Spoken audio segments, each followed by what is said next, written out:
एक बार ऐसे तराजू में तोलते थे मांस को, तो जब मांस का विक्रय कर रहे थे तो उनको पता नहीं चला, वो भार की जगह शालिग्राम जी को रखते थे।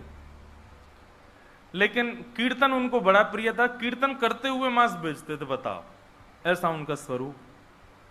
एक बार एक महात्मा वहां से निकल रहे थे, तो महात्मा ने जैसे ही देखा, वो तो देखते ही पहचान गए, मुंह पे कपड़ा रख करके जा रहे थे, तो देखा कि ये तो शालिग्राम जी हैं। तुरंत, अरे तुम क्या कर रहे हो, बहुत बड़ा पाप है, ये तो साक्षात शालिग्राम जी हैं। उसने कहा, महाराज मुझसे गलती होगी, मुझे तो पहचान है नहीं। बोले, लाओ इनको मुझको दो। शालिग्राम जी ले लिए महाराज, जाकर के शुद्ध नदियों के जल से स्नान कराया, पंचामृत स्नान कराया, इत्र लगाया, चंदन लगा करके चांदी के सिंहासन पर बैठा के माला पधरा दी, ठाकुर जी का कीर्तन, बढ़िया खीर बना के भोग लगाई, और खूब रोए महात्मा। बोले कि नाथ, आप भी कहां के कसाई के यहां बैठे थे, अब आप विराजो, प्रेम से रतन सिंहासन पर विराजो।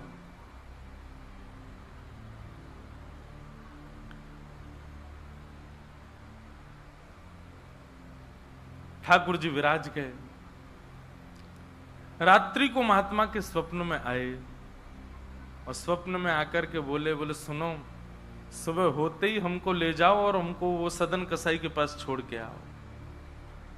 महात्मा बोले, वहां प्रभु मांस बेचता है, वो आपको तोलता है, तोलने के लिए भार बना करके रखता है, आप उसके यहां क्या करेंगे। ठाकुर जी कह रहे हैं, हम जितना कह रहे हैं उतना करो बस। बोले, नाथ ये तो वेद विरुद्ध हो जाएगा, ये तो शास्त्र विरुद्ध हो जाएगा, मैं आपको कैसे वहां छोड़ के आ सकता हूं। आपको वहां क्या सुख मिल रहा है, वो शुद्ध नहीं, पवित्र नहीं, उसका स्थान अच्छा नहीं, मांस विक्रय करने वाला व्यक्ति, महापापी व्यक्ति, वहां क्यों जाना है आपको। ठाकुर जी बोले, कहीं पर हमको स्नान करने में सुख मिलता है, कहीं हमको सिंहासन पर बैठने में सुख मिलता है, कहीं भोजन करने में सुख मिलता है, कहीं माला पहनने में सुख मिलता है, सदन कसाई के हमको लुढ़कने में सुख मिलता है। उसके तराजू में जब वो तराजू से तोलता है तो हम इधर उधर लोटपोट होते हैं, हमको उसमें बहुत आनंद आता है, हमको छोड़ के आओ उसके पास ही। और वो मांस विक्रय करता है, चलो जो भी है, लेकिन जब उसके यहाँ तोला जाता है और वो तोलते समय हम लुढ़कते हैं तो वो कीर्तन गाता है, वो मुझे बहुत अच्छा लगता है, मुझे उसके पास छोड़ के आओ। न जाने कौन से गुण पर दयानिधि रीझ जाते। कभी कभी हमको ऐसा लगता है कि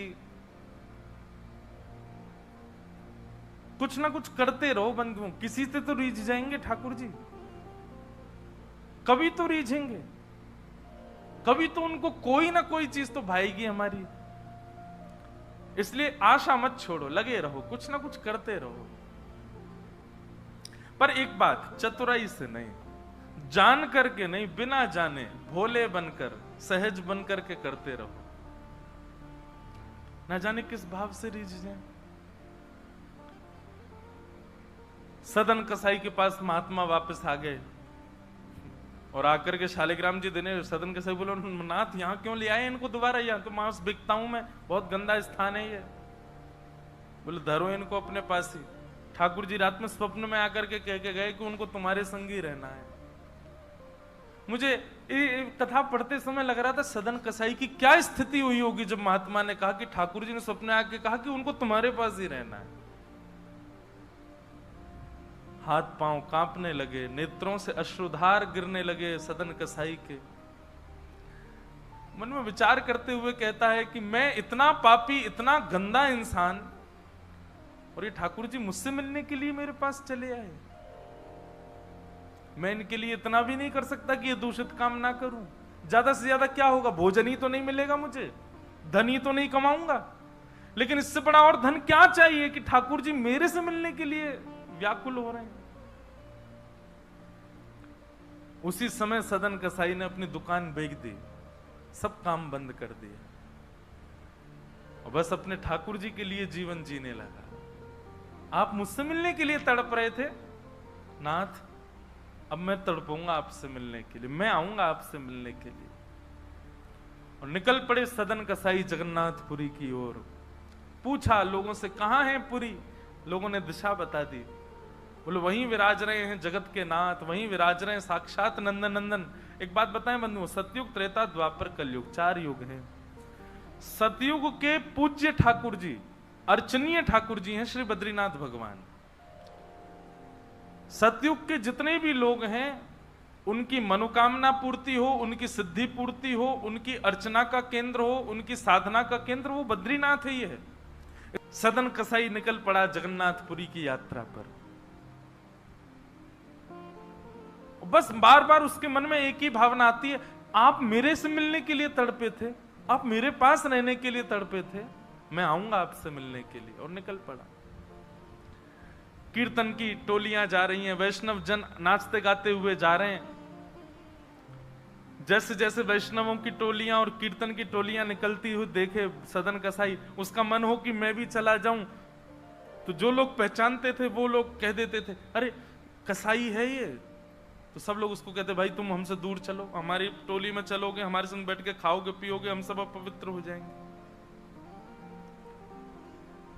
जिस मार्ग पर सब लोग चल रहे हैं सदन कसाई उस मार्ग से उतर करके चल रहे हैं।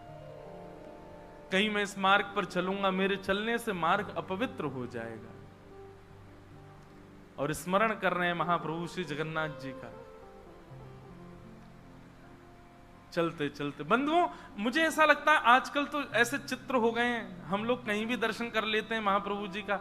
उस काल की बात है जब चित्र भी नहीं होते थे, तो कई लोग तो पहली बार ही जगन्नाथ जी को देखते थे। कैसा स्थिति होती होगी उन लोगों की, कैसा भाव रहता होगा उन लोगों का। सदन कसाई चलते जा रहे हैं, एक मार्ग से उतर करके चल रहे हैं, निष्ठुर मार्ग पर चल रहे हैं और बस स्मरण कर रहे हैं श्री जगन्नाथ महाप्रभु का।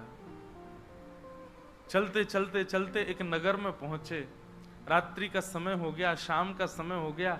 तो एक भवन बना था, घर बना था, उसी के बाहर ही सदन कसाई बैठ गए। सदन कसाई का रूप बहुत सुंदर था। नेत्र, उनके केश, उनके मुख की आकृति, उनकी भुजाएं बहुत सुंदर थे। भले ही कसाई थे पर सुंदर थे। तो जिस भवन के बाहर बैठे वहां भवन की अंदर एक गृहिणी वो निकल करके बाहर आई और उसने जैसे ही सदन कसाई को देखा उसका मन आ गया उन्हीं के ऊपर। शाम का समय, सदन कसाई को लोभ देने लगी और उसने इशारा करके कहा कि भीतर आ जाओ। तो सदन कसाई ने उसकी ओर देखा और उनके मन में तो बस जगन्नाथ जी बैठे हैं, कोई ऐसा भाव तो दूषित था नहीं। उन्होंने इशारा कर दिया, कुछ इशारा किया और उस इशारे को उस कन्या ने, उस महिला ने ऐसा समझा कि मानो ये कहना चाह रहे हैं कि तुम भीतर जाके पहले अपने पति का वध करो, तब मैं रहूंगा तुम्हारे साथ। और बंधुओं एक बात बताएं, विषय जब माथे पर बहुत तीव्रता से चढ़ता है ना, वासना जब बहुत तीव्र चढ़ जाती है, तो व्यक्ति ये भी विचार नहीं करता मैं क्या कर रहा हूं। वो कितनी भी कथाएं सुन रहा हो, कितनी भी कथाओं में जा रहा हो, पर विषय जब उसके हृदय में होता है तो वो बिल्कुल विवेक शून्य हो जाता है।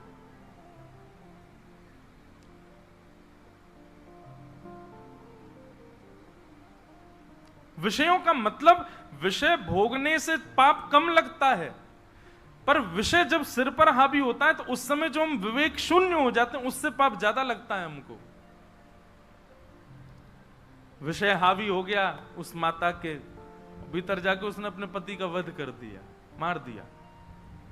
और बाहर आकर के सदन कसाई से कहा, अब तो चलो, मैंने अपने पति को मार दिया, चलो मैं और तुम ब्याह कर लेते हैं। सदन कसाई बोला, देवी ये तेने कहा किया, मैंने तो नहीं कहा था कि तुम मारो। बोले, हो तुम झूठ बोलते हो, तुमने ही तो कहा था कि उसका वध कर दो तब रहूंगा। अब तुम्हारे पास एक ही रास्ता, या तो मेरे साथ रहो, नहीं तो मैं सबको बता दूंगी कि तुमने मेरे पति को मरवाया है। पर जिनके हृदय में श्री ठाकुर जी विराजमान हैं, उनको अन्य किसी के लोभ की इच्छा नहीं होती। उन्होंने कहा, ज्यादा से ज्यादा मार दोगी मुझको और क्या, बदनामी होगी, सब होगा, लेकिन मैं अपनी स्थिति से नहीं हट सकता। और उन्होंने अस्वीकार किया। हुआ वही, उसने हल्ला मचा करके सबको इकट्ठा कर दिया, मेरे पति को इसने मरवा दिया और ये आदि आदि सब कर दिया। सदन कसाई को बंदी बना करके राजा के सामने प्रकट कर दिया। सब लोग आगे, राजा के यहां उसको प्रस्तुत कर दिया, बंदी बना दिया। और बंदी बना करके कहा कि आप स्वीकार करते हैं कि आपने ये अपराध किया है इनके पति को मारने का? सदन कसाई कुछ नहीं बोला। बोले क्योंकि पक्ष तो पूरा उन्हीं की तरफ जाने वाला, मैं कितना भी मना करूं, मैं सफाई क्या दूंगा, मैं कैसे प्रस्तुत करूंगा, मैं विवाद कैसे करूंगा? वैष्णव का स्वरूप होता विवाद में नहीं पड़ता। वो चुपचाप खड़े रहे, बस मुस्कुराते रहे। बोले अब सत्य तो ठाकुर जी जानते हैं, मैं अब आपको कैसे बताऊं कि मैंने नहीं किया। मैं कहूं कि मैंने नहीं किया तो मेरे पास कोई प्रमाण नहीं है ना देने का कि मैंने नहीं किया। और प्रमाण देने के लिए, इकट्ठा करने के लिए, इतने प्रपंच में पढ़ने के लिए मैं नहीं निकला हूं। मैं तो जगन्नाथ जी से मिलने के लिए, आपको जो दंड देना है बस मृत्यु दंड मत देना, बाकी जो दंड देना है दे दो, मुझे जगन्नाथ जी का दर्शन करना है।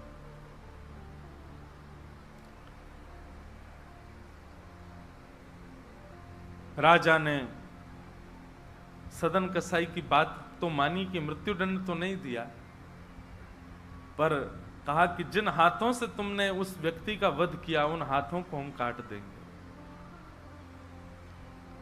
सदन कसाई बोले मैंने एक बार एक कथा में सुना है कि श्री जगन्नाथ जी की भी भुजा नहीं है, लो काट दो। जैसे मेरे स्वामी वैसा मैं, और अपनी दोनों भुजाएं आगे कर दी।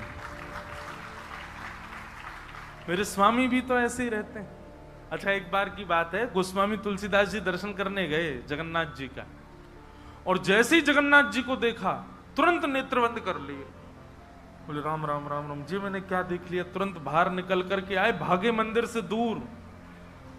किसी ने रोका, बोले क्या हो गया गोस्वामी जी? बोले ये मेरे ठाकुर जी हैं ही नहीं। कैसे ठाकुर जी? इनकी तो आंख पिघल गई, मुख पिघल गया, हाथ पिघल गए, पैर है नहीं, ये मेरे ठाकुर जी कैसे? मैं तो अभी रात में तो कहीं नहीं जा सकता, पर सुबह होते ही चला जाऊंगा, मैं जीवन में कभी नहीं आऊंगा। इतने ज्यादा भयभीत हो गए। रात्रि में गोस्वामी जी जैसे ही सोए तो महाप्रभु जगन्नाथ जी उनके स्वप्न में आए, धनुष बाण हाथ में लेकर के राघवेंद्र सरकार प्रकट हो गए। बोले भगवान वजह से है? गोस्वामी जी बोले मेरी वजह से? बोले हाँ, तुमने मानस जी में लिखा है, बिन पग चलहि सुनहि बिन काना। वो बिना पैर के चलता है परमात्मा, बिना कानों के सुनता है।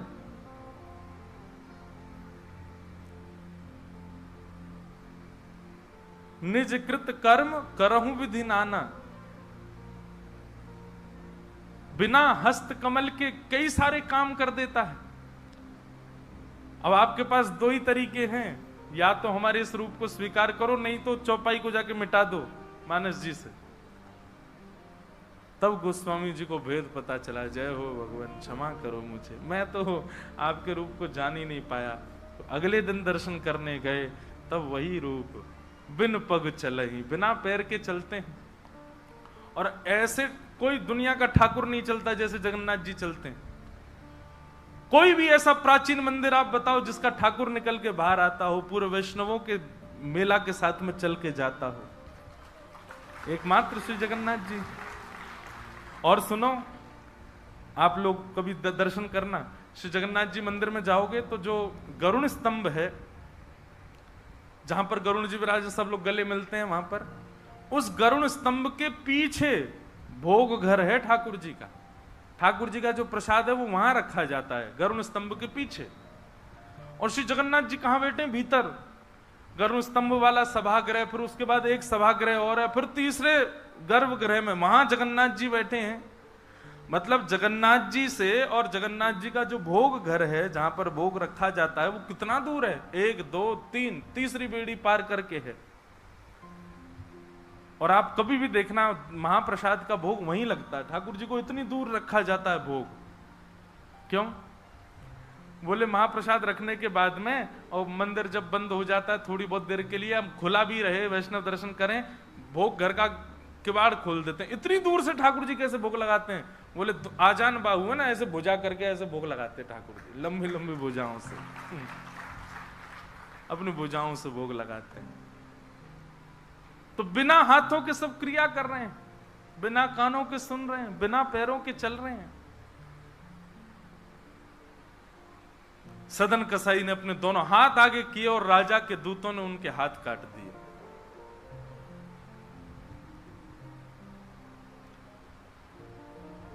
पीड़ा में नहीं है, प्रसन्नता में है।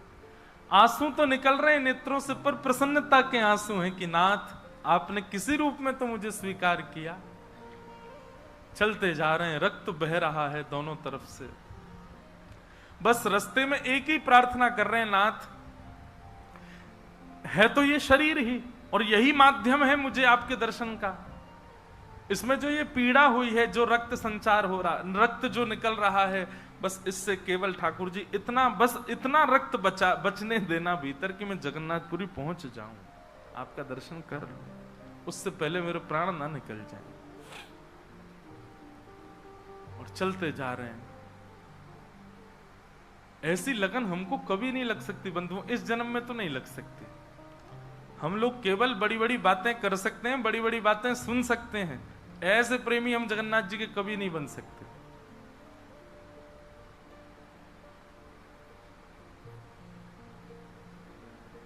अरे हमारा कोई छोटा सा काम बिगड़ जाए तो हम जगन्नाथपुरी ना जाएं? अरे महाप्रभु जी ने तो मेरा ये काम बिगड़वा दिया। यहां तो हाथ पांव कटवा देते हैं वैष्णव ठाकुर जी से मिलने के लिए। सदन कसाई जैसे ही श्री क्षेत्र में उन्होंने प्रवेश किया, और जैसे ही प्रवेश किया ब्रह्म वेदी पर श्री जगन्नाथ जी झूमने लगे। पुजारियों ने जाकर के कहा, महाप्रभु जी आज्ञा करें, आप इतने प्रसन्न क्यों हैं? बोले मेरा एक भक्त आया है, वो बेचारा बहुत कष्ट में है, आप लोग तुरंत पालकी लेकर के जाइए और उसको लेकर के आइए यहां पर। पुजारी सब पालकी लेकर के दौड़े और पुरी में प्रवेश कर रहे वैष्णवों से पूछने, अरे भैया महाप्रभु जी का कोई भक्त आया है क्या? महाप्रभु जी ने पालकी भेजी है उसको ले जाने के लिए। महाप्रभु जी आज बड़े प्रसन्न हैं, उनका कोई परम वैष्णव भक्त आया है। तो सदन कसाई ने जैसे ये बात सुनी कि पुजारी हल्ला कर रहे हैं, कोई बहुत बड़ा भक्त आया है, महाप्रभु जी ने उसके लिए पालकी भेजी, तो सदन कसाई इतने खुश हो गए, बोले आज ठाकुर जी के दर्शन तो होंगे, उनके एक प्रिय भक्त के भी दर्शन हो जाएंगे, कितना मेरा सौभाग्य होगा।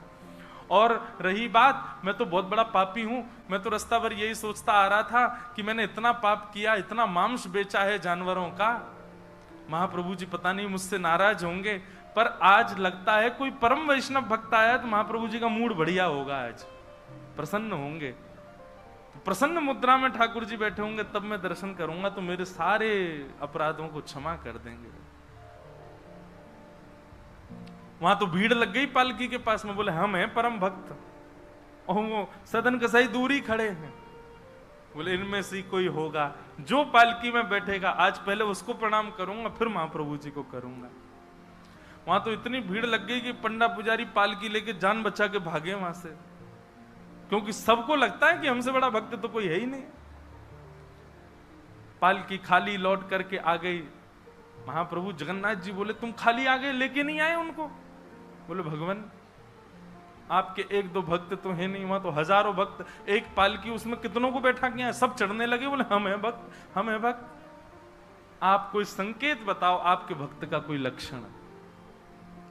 श्री जगन्नाथ प्रभु के नेत्रों सजल हो गए, बोले मेरी तरह उसके भी हाथ नहीं है, जो आया है वही है मेरा भक्त, उसको लेके आओ।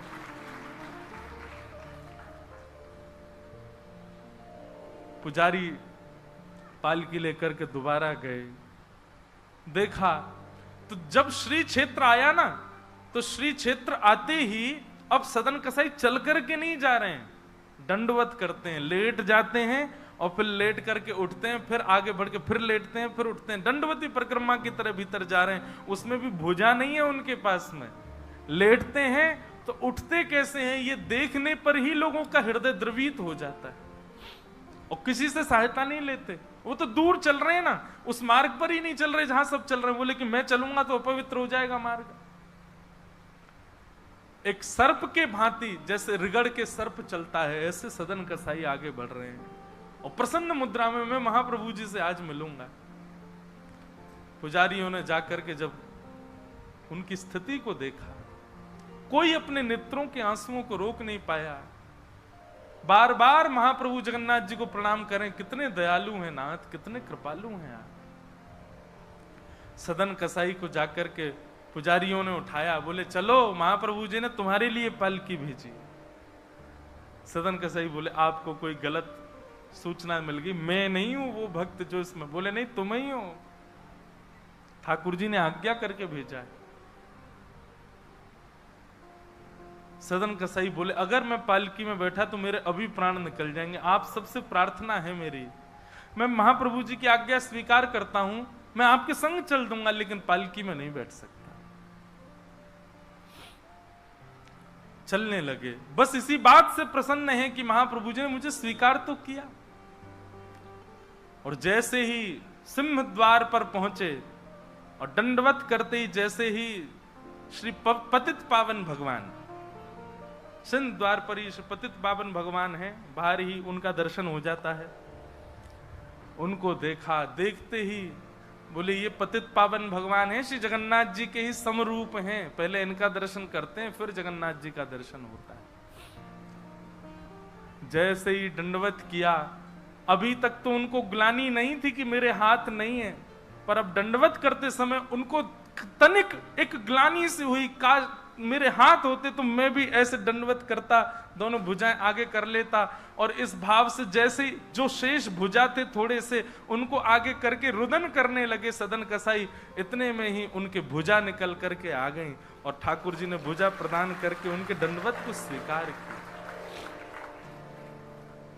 श्री जगन्नाथ महाप्रभु की। ऐसे महाबाहो, ऐसे हमारे महाप्रभु श्री जगन्नाथ